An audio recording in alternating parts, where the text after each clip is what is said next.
Keep working at your craft, and you'll be a fine smith one day. One of the new skills brought into the Elder Scrolls series is smithing, which allows you to create and improve weapons and armour in the game.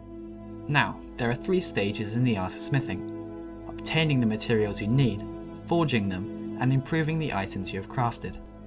The first step requires more thought, as how you do it determines how much money you are going to gain or lose.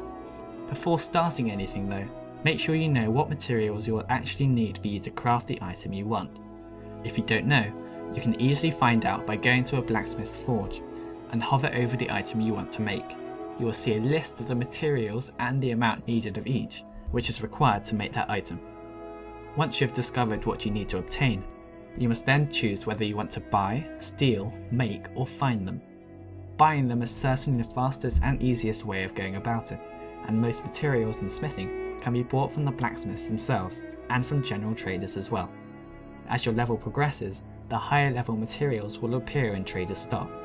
Do bear in mind that you cannot make a profit from simply buying the materials, making the item, and then selling it back to the merchant. The game has been specifically designed so that won't happen.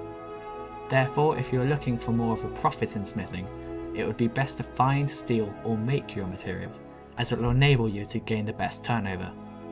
General smithing materials can be found in random dungeons and caves, and can be stolen from mines, houses, or forges.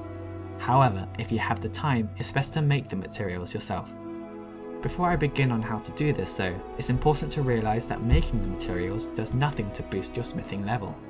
Like cooking, it's a secondary crafting activity.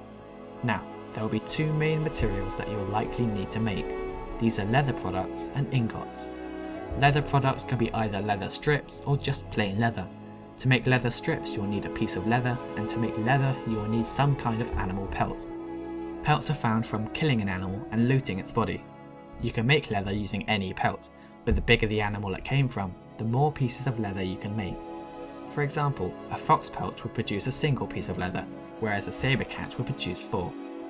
Once you have obtained the pelts, you need to go to a tanning rack, which can be found next to most blacksmith forges, but also near various houses and camps in the wilderness.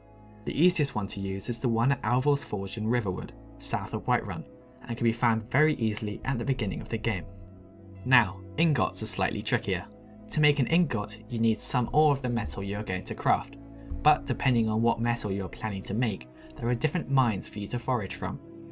The different metal types in the game are iron, orichalcum, silver, corundum, ebony, gold, moonstone, malachite, quicksilver, and dwarven. To obtain the ores for these metals, you must have a pickaxe and an ore vein to mine from. Ore veins can be seen randomly scattered across Skyrim, but are more easily located in mines. The easiest mines for each metal are the following. For iron, go to Left Hand Mine, found just southeast of Markarth. For orichalcum, go to Billigulch Mine, located at the very northwest of Falkreath Hold, and is not too far from the beginning of the game.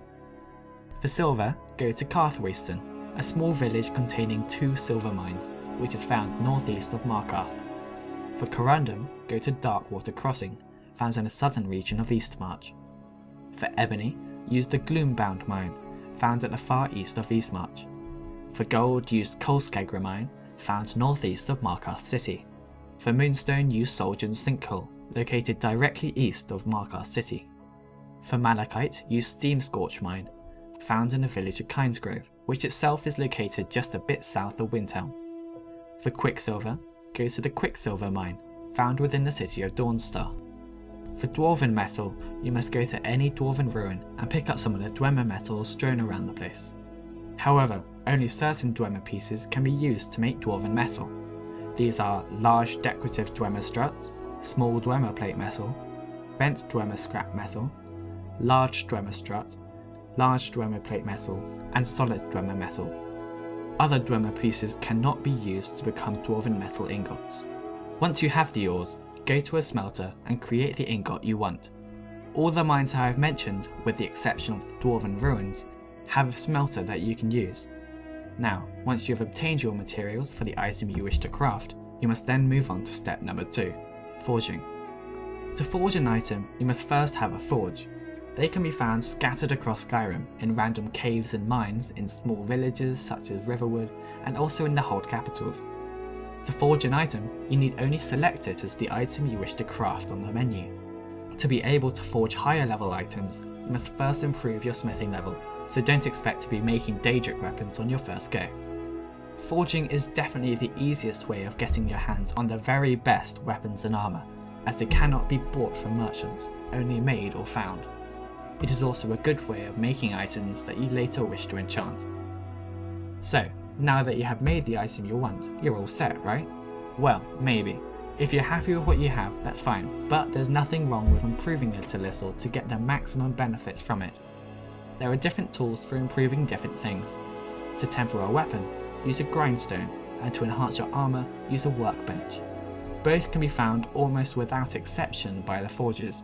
However, to improve the item, you also need some materials first, so make sure to check what you need in order to improve it. At different smithing levels come different tiers of improvement. As you progress, the more of an effect improving your weapon has, starting with fine improvements at level 1 and ending in legendary met at level 100 smithing. So there you have it. Hopefully you're all set to becoming a master artisan in the immense world of Skyrim. You can check out my channel for more videos, but until then, ciao.